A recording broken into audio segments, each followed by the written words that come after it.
Nós estamos nessa série, Pessoas Comuns Vivendo Histórias Extraordinárias. Você está cansado dessa série?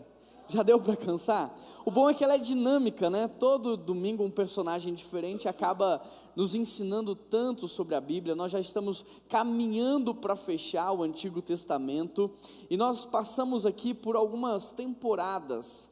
Nós passamos já por 4 temporadas e estamos encerrando a 5ª temporada, que é a temporada da restauração.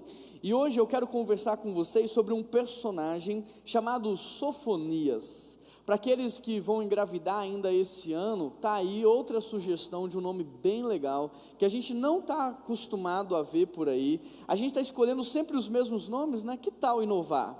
Pegar um nome diferente, hã? Você quer esse nome? Você falou, olha, hein? Abra sua Bíblia comigo em Sofonias capítulo 1, verso 1.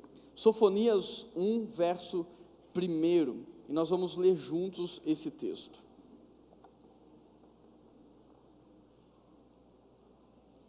Quem achou diz achei, quem não achou diz espera aí.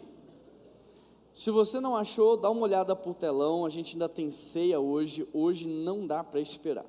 O texto diz assim: a palavra do Senhor que veio a Sofonias, filho de Cuxi, neto de Gedalias, bisneto de Amarias e trineto de Ezequias, durante o reinado de Josias, filho de Aminon, rei de Judá. Tem tanta combinação aqui que dá para fazer até uma música, né? Samuel, fica a dica aí para você, fazer uma música em cima de Sofonias 1, verso 1. Mas vamos orar para Deus falar o nosso coração, porque esse é um momento espiritual. Deus, nós pedimos ao Senhor que tire nesse momento toda a distração do nosso coração, que o Senhor venha silenciar nossa mente, que o Senhor possa abrir os nossos olhos de maneira espiritual, para que nós possamos receber, não uma palavra humana, mas uma palavra que vem do teu coração. Espírito Santo, regue a palavra lida e a palavra que será ministrada com a unção, com a autoridade, e que ela seja como 2 bocas, que ela tenha 2 gumes, e que ela não volte vazia nessa manhã, Pai. Nós pedimos ao Senhor pela restauração completa e total da nossa igreja, a restauração completa e total das famílias da nossa igreja, de cada pessoa aqui presente nessa manhã, e em nome de Jesus que nós oramos, e toda a igreja de Jesus diz amém. Olha o que esse texto está dizendo: a palavra do Senhor veio a Sofonias. Se você conhece um pouco do contexto histórico, do contexto político, você sabe que Sofonias, ele está num tempo onde o povo de Deus está sofrendo com a Síria, vai sofrer ainda mais com a Babilônia, e é um tempo de muita crise interna, tudo isso causado pela rebeldia do povo, pelo pecado. Deixa eu te dizer, todo o seu pecado gera crises na sua vida. Tudo que você faz, tudo que você comete contra Deus tem consequência.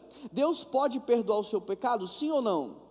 Mas se você matar uma pessoa, Ele vai te livrar das consequências? Não, Deus perdoa os nossos pecados, mas muitas vezes nós temos sim que pagar o preço da consequência em relação àquilo que nós fazemos, e aqui não é diferente. O povo de Deus está sofrendo por causa da rebeldia do coração, por causa da desobediência, da idolatria. Então esse povo está inserido numa crise sem fim. Mas só essa primeira parte do verso 1, a palavra do Senhor veio a Sofonias, já enche o meu coração de esperança. Só essa primeira parte do texto, a palavra do Senhor veio a Sofonias, me deixa entusiasmado. Sabe por quê? Eu não sei se você pegou. Sabe por quê? Porque mesmo em momentos de crise, mesmo em momentos de tribulação, mesmo em momentos em que você está pagando o preço pela sua própria rebeldia, Deus sempre vai levantar pessoas para falar com você. Deus sempre vai levantar homens e mulheres do Senhor para trazer uma palavra de arrependimento ao seu coração, uma palavra de instrução para a sua vida. Sabe por quê? Porque embora Deus esteja vendo um sofrimento na sua vida que muitas vezes não foi gerado gerado por Ele, Ele não aguenta te ver sofrer, porque Ele é Pai, e o Pai fica tentando o tempo todo socorrer os seus filhos, ajudar os seus filhos, e é por isso que mesmo num tempo difícil, Deus levanta Sofonias para falar com o povo. Deus não desistiu de você nessa manhã, porque Ele está levantando alguém para trazer uma palavra de exortação, para que haja arrependimento no seu coração, e para que você possa desfrutar de uma vida diferente dessa. Amém, igreja? Glória a Deus. Que Deus maravilhoso, que não desiste do seu povo. Olha o que você tem feito, olha o teor dos seus sentimentos, olha o que você projeta de maldade nas pessoas, olha o que você faz ao longo de toda a semana, e ainda assim você vem aqui num domingo como esse, e você é constrangido com o amor dEle, é constrangido com a presença dEle. Eu e você não merecemos, eu e você não somos dignos, mas Ele é o próprio amor. Ele te conhece, conhece o teu coração, conhece a tua mente, conhece como é que você formula todas as coisas, e Ele está olhando para você, como eu falei ali atrás. Uma coisa é o inimigo contando a sua história, outra coisa é Deus contando a sua história. Uma coisa é um amigo dizendo quem você é, outra coisa é o próprio Deus dizendo quem você é. E os meus filhos, por mais que errem, por mais que falhem, por mais que às vezes me machuquem, vocês viram que eu fiquei 1 mês com uma botinha, por causa de um carrinho que o meu filho deu em mim, ainda assim a gente olha para ele e fala assim: tu és meu filho amado, tu és meu filho amado. Agora, como é que você imagina que Deus está olhando para você nessa manhã? Tu és minha filha amada, tu és meu filho amado, e eu estou com você todos os dias. Se você cair e estender as suas mãos, eu vou te erguer e vou te levantar, eu vou colocar pessoas no seu caminho para te ajudar. E o texto continua dizendo que Sofonias é filho, neto, bisneto e trineto. Olha que coisa impressionante. Por que o autor de Sofonias traz tantos detalhes a respeito da sua genealogia? Sabe por quê? Porque a nossa genealogia confere credibilidade àquilo que nós estamos fazendo. A nossa genealogia confere autoridade àquilo que nós estamos fazendo. Por isso o que o autor está dizendo é: este homem, ele tem história, este homem não surgiu do nada, este homem não surgiu do acaso, ele não é fruto de uma explosão, ele faz parte de algo que eu estou fazendo há muito mais tempo do que o seu nascimento. Ao declarar a genealogia de Sofonias, Deus está ligando ele à linhagem dos profetas. Deus está dizendo: escutem esse homem, porque o que ele está falando é sério, escutem esse homem, porque ele fala da minha parte, ele é meu porta-voz. Agora eu quero te perguntar, qual é a sua genealogia? Porque ninguém tem autoridade para falar em nome de Deus se não tem uma genealogia espiritual. Ninguém tem autoridade para exercer um ministério sem uma genealogia espiritual. Sabe, quando eu olho para a minha genealogia biológica, eu sou filho da Silvana, que está ali atrás. Dê uma olhada para ela ama que eu faço isso. Na hora do almoço ela vai brigar comigo. Ah lá, está escondendo. Não precisa esconder, todo mundo já te viu aí. Sou filho da Silvana, sou neto do Paulo Nossi, sou bisneto de um dos maiores clubes do nosso Brasil. Duvido que vocês acertam. Cruzeiro. Eu vi o pecado falando aqui, mas a sabedoria falou desse lado. Sou bisneto do fundador do Cruzeiro. Agora, de maneira espiritual, eu sou filho do pastor André Fontana, alguém que investiu na minha vida. Eu não surgi espiritualmente do nada, eu não me tornei um pastor sozinho, não. Eu sou fruto de alguém que investiu na minha vida, que me formou, que me preparou, que me capacitou e que me enviou. Eu sou neto de um homem chamado Ari Veloso, que é o pai dos pastores no Brasil. Eu tenho genealogia, sabe? Você não pode descartar a sua. Você não pode achar que você é uma estrela, que você fez sozinho, que você faz sozinho. Não, a nossa genealogia confere autoridade. Quando você olha para mim, você pode dizer: tem berço. Sabe, tem um homem que tem credibilidade, que está no ministério há inúmeras décadas, que investiu, que formou, que discipulou. Tem um outro que já é falecido, mas que fez uma diferença tremenda na nossa nação, formando pastores em toda a nação para abençoar o nosso país. Agora, qual é a sua genealogia espiritual? Hoje o que eu mais vejo são pessoas que desonram aqueles que vieram antes, aqueles que desprezam os que investiram na vida dele. Sabe, se um dia forem contar a minha história, e se eu não estiver mais aqui, não deixem omitir na minha história aqueles que vieram antes de mim. Não deixem de honrar aqueles que vieram antes de mim, porque sem eles, certamente eu não estaria aqui. Eles são a manifestação de Deus na minha vida. O meu avô, que fazia questão de me trazer à igreja, os meus pais, que nunca me impediram de participar de um acampamento de adolescentes, o pastor André Fontana, que dedicou a vida dele para me formar, inclusive hoje é o aniversário dele. Depois eu vou mandar o WhatsApp dele na lista de transmissão, vocês mandem um monte de mensagem para ele, combinado? Se ele não responder um por um, depois vocês me falam que eu vou cobrar ele. Inclusive é aniversário dele hoje, 55 anos desse homem de Deus. Qual é a sua genealogia? Você é filho de quem na fé? Você é neto de quem na fé? Você precisa saber que um dia alguém apresentou Cristo para você. Um dia alguém foi usado para despertar o seu chamado. Um dia alguém foi usado para te potencializar, para te ensinar, para te capacitar. Não despreze. Sabe por quê? Tudo que você despreza, você perde. Esaú desprezou a primogenitura e perdeu as bênçãos da primogenitura. Eu vou falar isso até vocês gravarem. Mical desprezou Davi no seu coração e não pôde ter filhos de Davi. Tudo que você despreza, você perde. Mas tudo que você honra, você recebe. Eliseu honrou a unção de Elias e recebeu a porção dobrada. Tudo que você honra, você recebe. Mas não para por aí. Olha o que o texto continua dizendo no verso 7.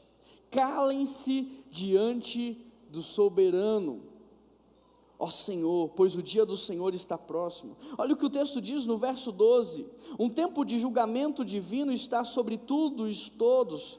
Olha o que o Senhor está dizendo aí nessa época: eu vou vasculhar Jerusalém com lamparinas e castigarei os complacentes que estão como vinho envelhecido, deixando os seus resíduos, e pensam, o Senhor nada fará. Sabe, Sofonias, ele é apresentado primeiro como alguém que tem credibilidade, como alguém que tem autoridade, para depois ele trazer uma mensagem do Senhor. E qual é a mensagem que Sofonias está trazendo? O dia do juízo está chegando. O dia do juízo do Senhor está chegando, e quando o dia do juízo chegar, calem-se todos vocês, porque não haverá mais nada o que possa ser dito no dia do juízo.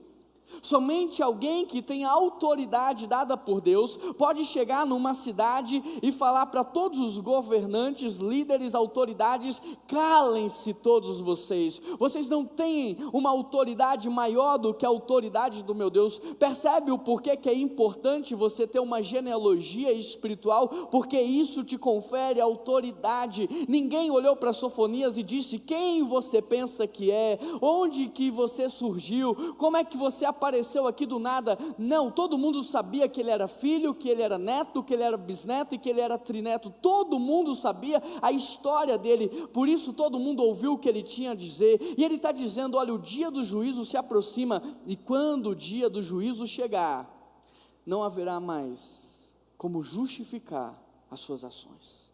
Calem-se diante dele. Nada que você possa dizer vai resolver o seu problema, porque Ele te deu inúmeras oportunidades ao longo da vida para se arrepender, para confessar o seu pecado, para mudar de postura, mas você não o fez. Você foi como vinho envelhecido, que diz aqui no verso 12, dizendo: não, o Senhor nada fará, o Senhor não vai cobrar, o Senhor não vai exigir, o Senhor vai deixar todo mundo entrar, é a graça, vamos lá, vamos ser feliz, eu mereço. E o Senhor vai falar assim: estava tudo aqui. Você já leu Romanos 1, filho? Já leu Romanos 1, filha?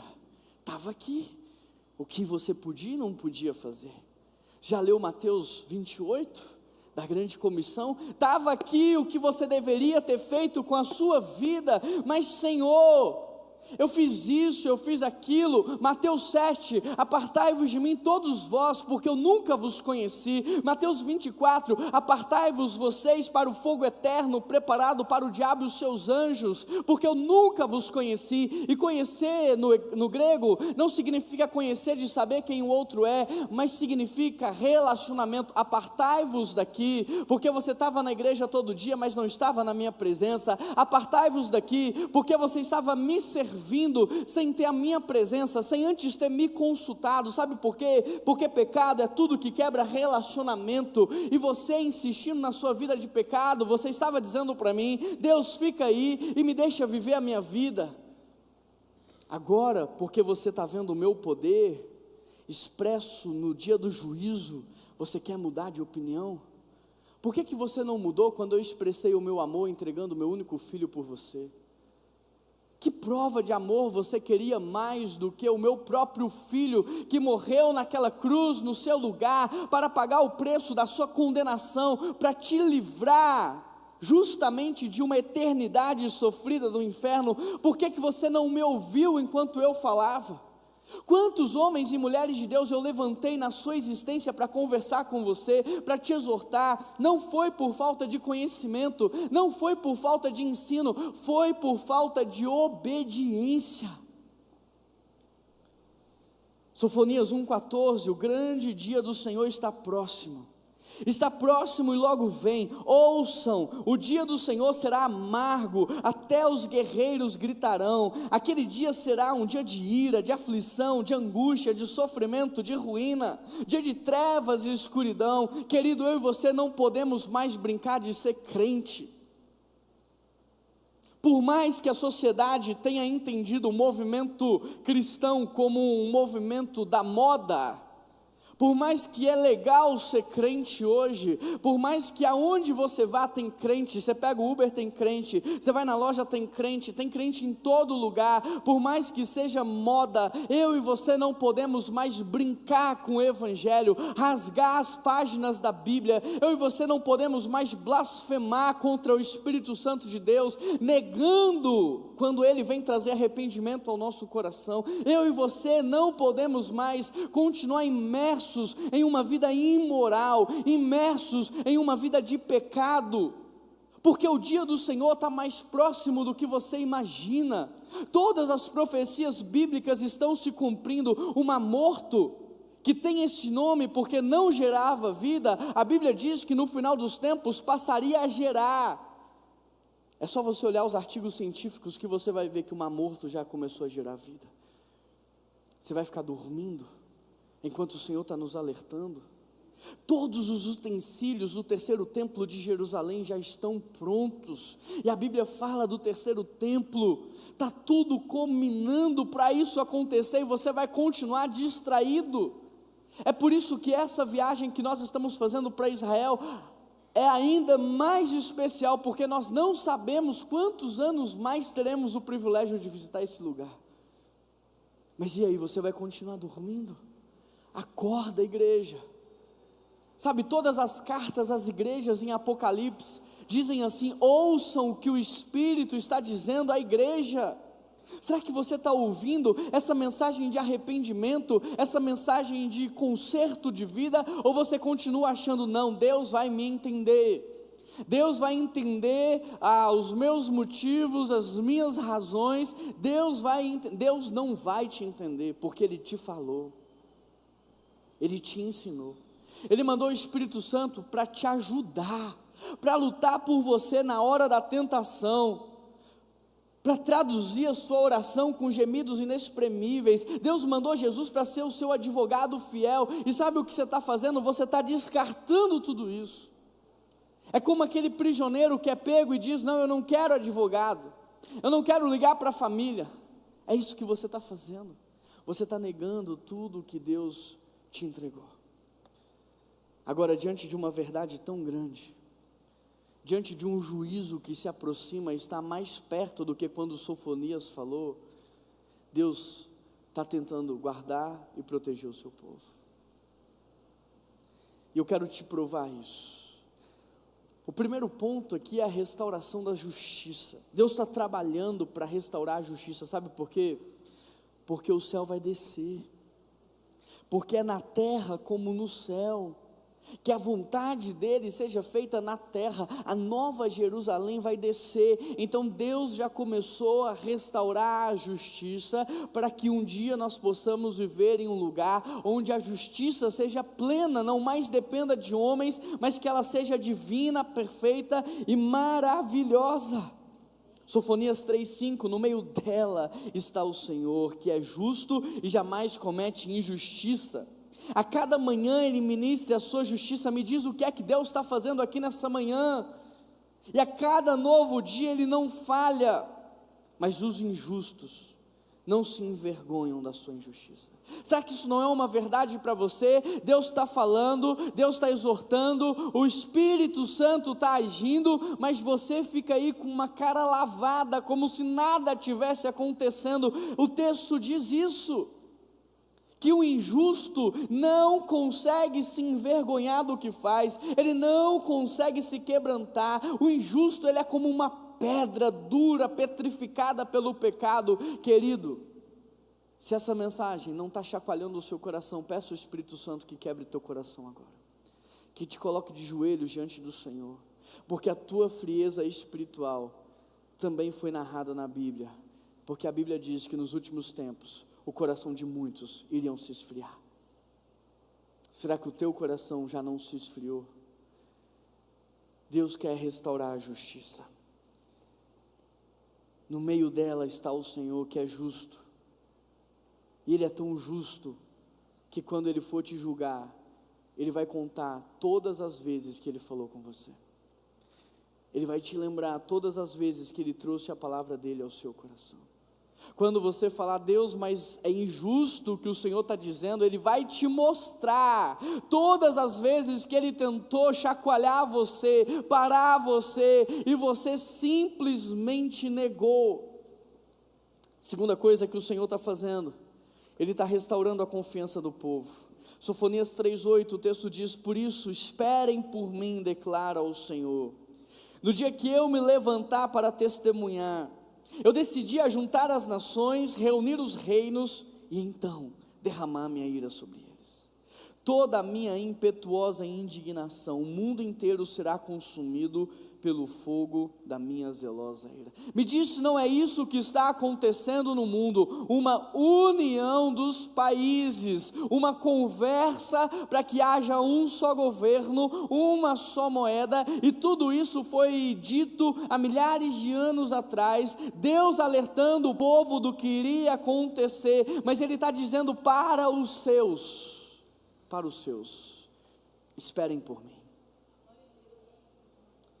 Está difícil porque vocês estão sendo perseguidos? Esperem por mim.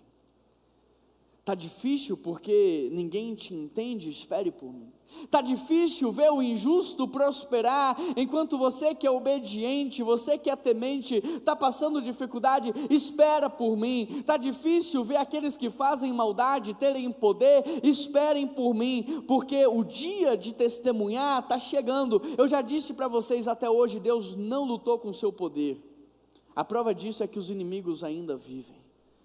Se Deus tivesse lutado com o seu poder, Ele já tinha exterminado toda a maldade da face da terra. Ele está lutando com o seu caráter, mas Ele está dizendo: esperem por mim, no dia em que eu me levantar para testemunhar, eu estou reunindo aqui agora as nações, os reinos, e então de uma única vez eu vou derramar sobre eles a minha indignação, a minha ira, e eles serão consumidos pelo fogo.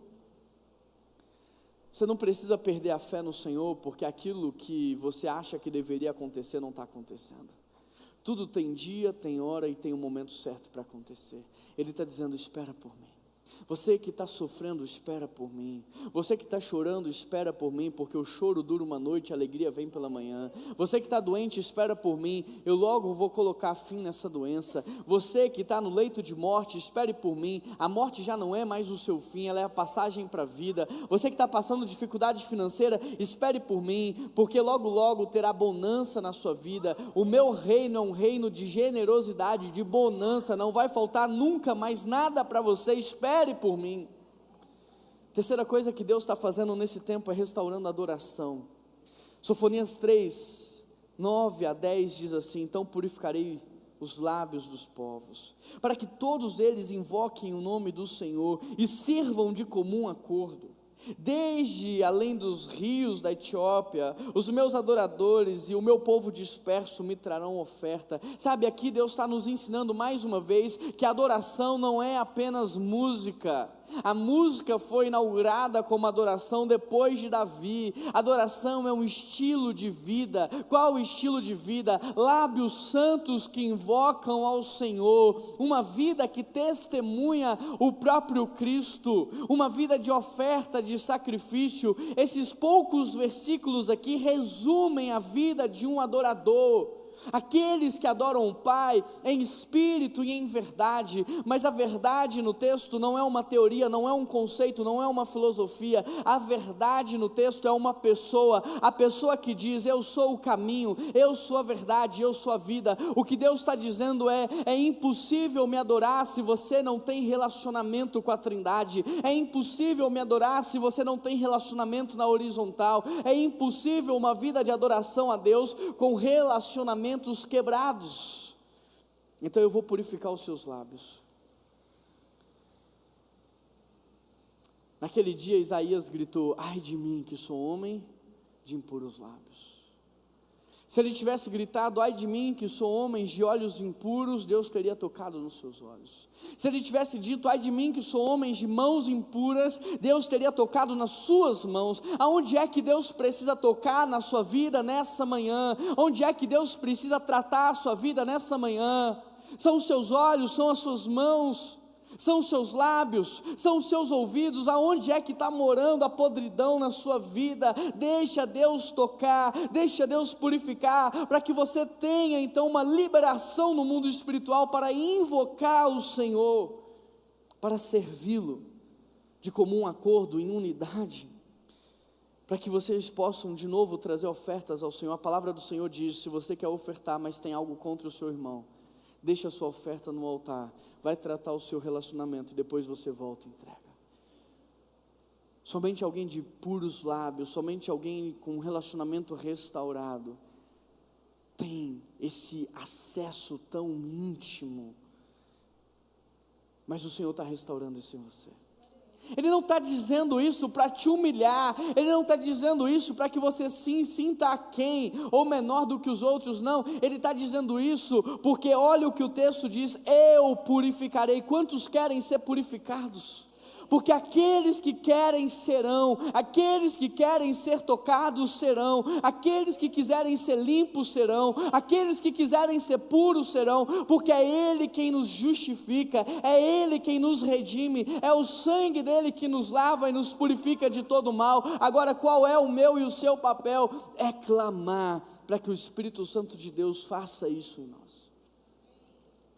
Isaías disse: ai de mim que sou homem de impuros lábios. Qual é a sua oração nessa manhã? O que o Senhor precisa tocar na sua vida para que você possa ter uma vida de adoração genuína e verdadeira ao Senhor?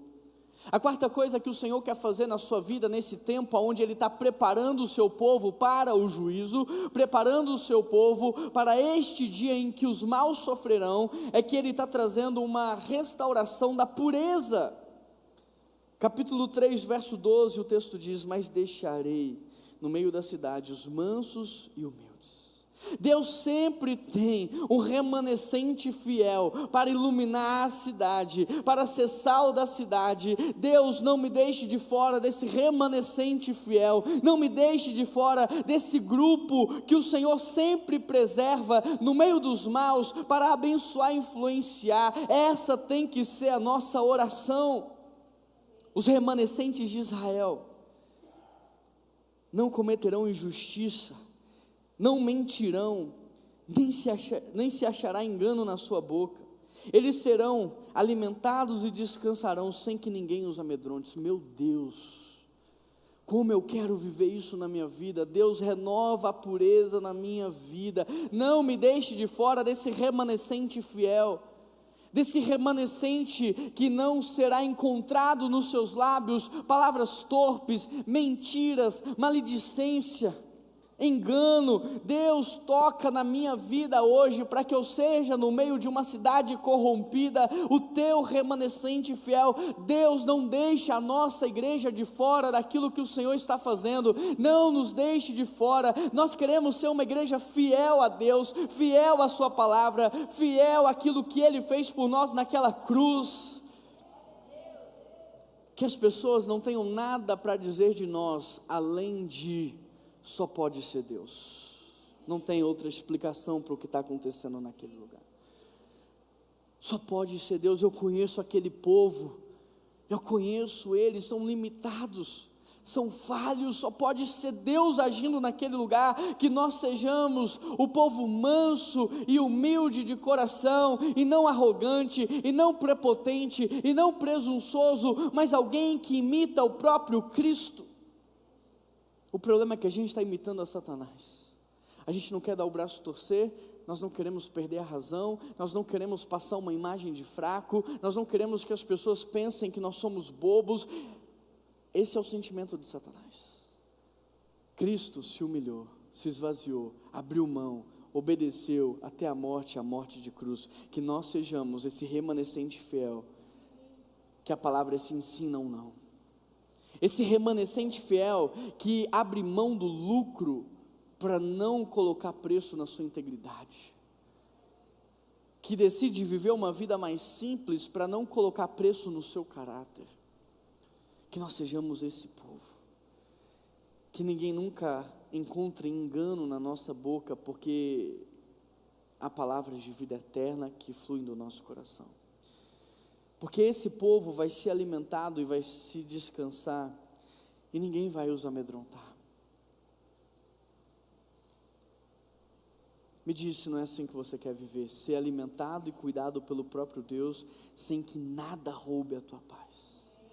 Ele está te oferecendo isso nessa manhã. Que Deus, você que está no pecado, você que está imerso no lamaçal do pecado, você que ainda está no reino das trevas, Ele está dizendo para você: se hoje você deixar, eu vou ao teu encontro, eu vou tirar você desse lugar, e eu vou restaurar a pureza do seu coração. A quinta coisa que Deus está fazendo é restaurando a nossa alegria. Sofonias 3, verso 14: cante, ó cidade de Sião, exulte, ó Israel, alegre-se, regozije-se de todo o coração, ó cidade de Jerusalém. O Senhor anulou a sentença que havia contra vocês, Ele fez os seus inimigos retrocederem. O Senhor, o Rei de Israel, agora está no seu meio, e nunca mais você temerá perigo algum. Me diz se você não está percebendo que esse é um tempo da restauração da alegria. Os nossos cultos têm sido cada dia mais alegres, mais vibrantes. Eu tenho encontrado crentes cada dia mais exultantes no Senhor, o nosso Deus. E aqui Ele está dando motivos para você se alegrar ainda mais. Ele está dizendo: olha, eu anulei a sentença que havia contra você. Sabe quando foi que isso aconteceu? Naquela cruz. Quando Jesus pagou o preço da sua sentença, Ele falou: qual é o preço da sentença dele? É a morte. Então eu vou morrer por ele. Então eu vou pagar o preço por ele. Ele anulou a sua sentença de morte, Ele anulou a sua condenação eterna. Sabe, o teu sofrimento sim tem um prazo de validade, e ele logo vai acabar, e quando Jesus voltar, nunca mais na sua vida você vai sofrer outra vez. Ele fez retroceder os seus inimigos. Na quinta-feira nós vimos o poder de Deus nesse lugar, no nosso culto do avivamento. Nós aprendemos que Jesus é aquele que tem poder de calar a tempestade. Mesmo falando de uma maneira educada e de uma maneira espiritual, aquela tempestade ouviu a voz dos trovões, aquele mar revolto ouviu a voz das muitas águas, e toda aquela potestade espiritual que estava promovendo aquela tempestade ouviu uma palavra de autoridade naquele momento. Tudo entrou em ordem, todo o caos foi organizado. E quando Jesus chega ao outro lado da margem, Os demônios chegam para ele e dizem assim: por que viestes nos atormentar antes do tempo? Ou seja, aquela tempestade foi provocada pelos demônios para atrasar Jesus de chegar ali, porque eles queriam colocar fim na vida daqueles homens. Mas Jesus é aquele que não só silencia a tempestade, Ele não só é aquele que organiza o caos, como frustra os planos que Satanás tem contra você. Hoje Ele chegou antes do tempo na sua vida, Ele chegou antes do tempo no seu casamento, Ele chegou antes que você cometesse um suicídio, Ele chegou antes do seu divórcio, Ele chegou antes da sua destruição total, Ele chegou antes, e Ele está aqui para restaurar a sua alegria. Alegria é fruto do Espírito, querido. Só por isso já deveríamos estar alegres. Por isso a palavra diz: alegrem-se no Senhor. Novamente direi: alegrem-se no Senhor. Só pelo o fruto do Espírito ser alegria deveríamos estar alegres, mas ainda temos muitos motivos para nos alegrar. Nós não somos mais órfãos, nós temos um Pai que nos ama, nós não somos mais órfãos, eu e você somos filhos por adoção, e isso não é ser menor do que um filho de sangue, não. Um filho de sangue você tem, um filho do coração você escolhe amar. Deus escolheu amar você, Ele olhou para você e Ele disse: vai ser sim meu filho, vai ser sim minha filha. Você tem tanto para se alegrar. Quantos livramentos Deus te deu essa semana, livramentos que você nem sabe, nem se deu conta, mas você está aqui vivo, você está aqui desfrutando, você está aqui cultuando, e tudo isso porque Deus está cuidando de você.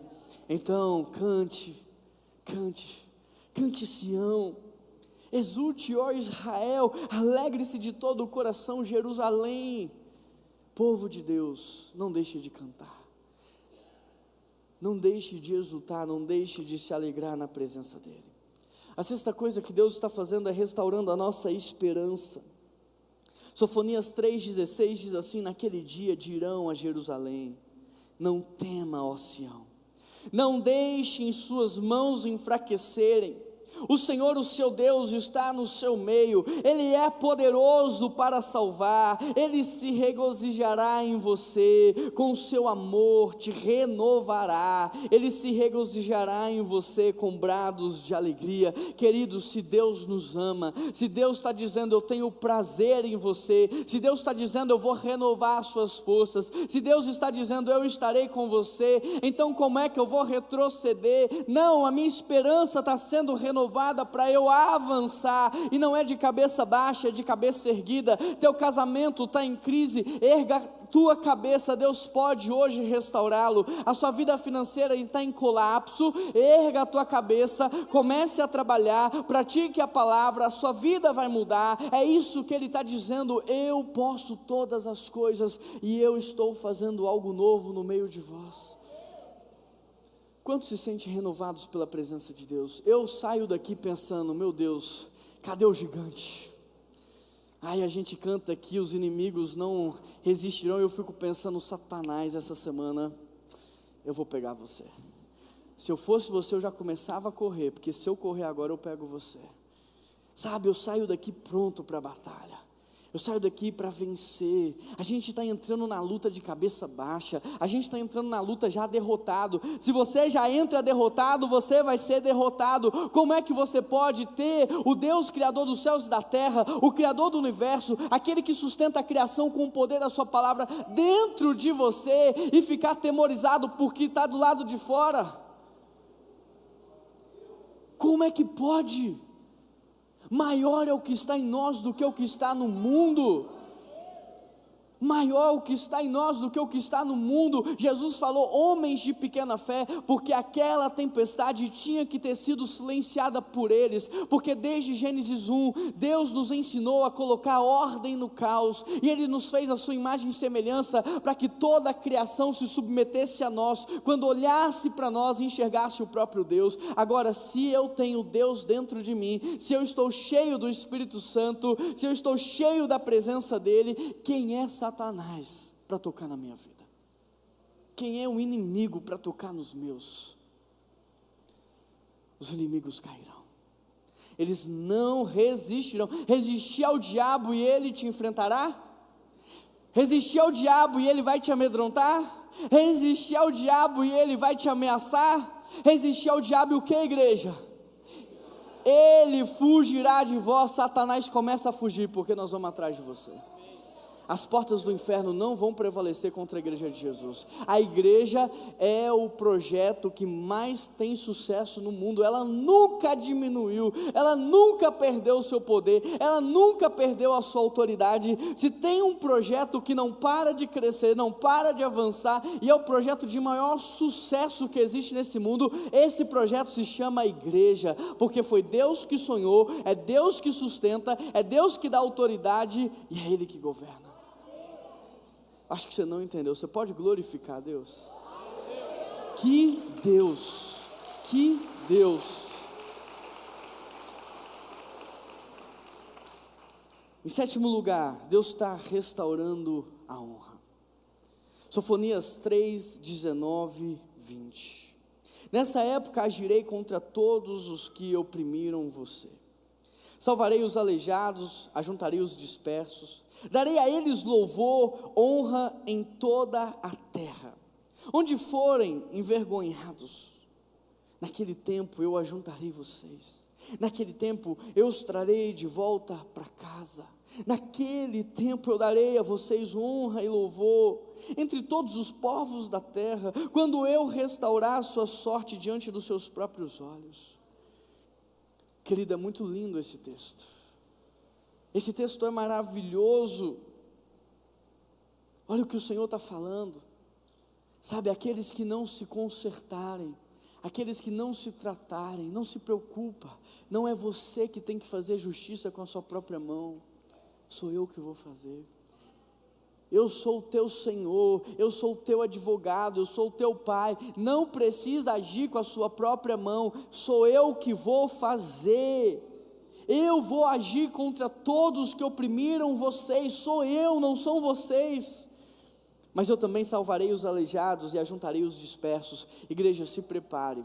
Esse tempo que antecede a Cristo é um tempo em que Deus trará todos aqueles que estão sendo marginalizados, rejeitados na sociedade. Deus vai começar a juntar esse povo aqui no nosso meio, e nós temos que estar preparados para amá-los, para servi-los, para cuidar. Eu e você temos que nos preparar para cuidar daqueles que não escutam, daqueles que não veem, daqueles que não andam. Eu e você temos que pedir sim mais recurso a Deus, para que a gente tenha condições de servir melhor aqueles que a sociedade não quer servir. Eu e você precisamos sim nos envolver, porque esse tempo é chegado, está na Bíblia, está acontecendo. Eu darei a vocês honra e louvor entre todos os povos da terra. Já imaginou esse dia? Eu vou restaurar a sua sorte diante dos seus próprios olhos. Você que o mundo disse que era bobo, você que o mundo disse que era fraco, você que o mundo disse que não sabia fazer escolhas, você que, segundo o mundo, desperdiçou a sua vida na igreja, você que, segundo o mundo, não viveu uma vida de verdade, diante dos olhos de todos eles, eu vou restaurar a sua sorte, eu vou honrar vocês. Eu só quero te lembrar do contexto em que esse texto foi escrito. Israel estava sendo atacada pela Síria, sofrendo com os ataques da Babilônia, que não parava de crescer e amedrontar Israel. Dentro dessa cidade havia uma crise política instaurada, o medo tomava conta. Deus levanta Sofonias para anunciar o dia do juízo, para falar que ele iria consumir o povo com o fogo e destruir todos aqueles que não aceitaram a palavra de Deus. E no meio de uma palavra tão dura, no meio de uma palavra tão forte, é como se Deus olhasse para os seus e dissesse assim: vocês não, vocês eu vou cuidar, isso aqui é só para quem não me quer.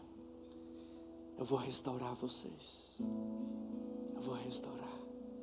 Calma. Esse dia está chegando. Eu já estou voltando. Espera só mais um pouquinho, são 5 horas da manhã, o dia vai raiar. Eu sei que você está com medo, tem esse pesadelo aí amedrontando vocês, mas calma, eu vou fazer algo novo no meio de vocês. Deus quer restaurar a sua vida nessa manhã, meu irmão. Você que é o filho pródigo, estava lá comendo a lavagem, no meio dos porcos. Você que estava no império das trevas, deixa eu te dizer, se você está aqui nessa manhã, você já não está lá. Você que estava imerso no pecado, se você está aqui nessa manhã, você já deu o primeiro passo. Algo já começou a acontecer no mundo espiritual.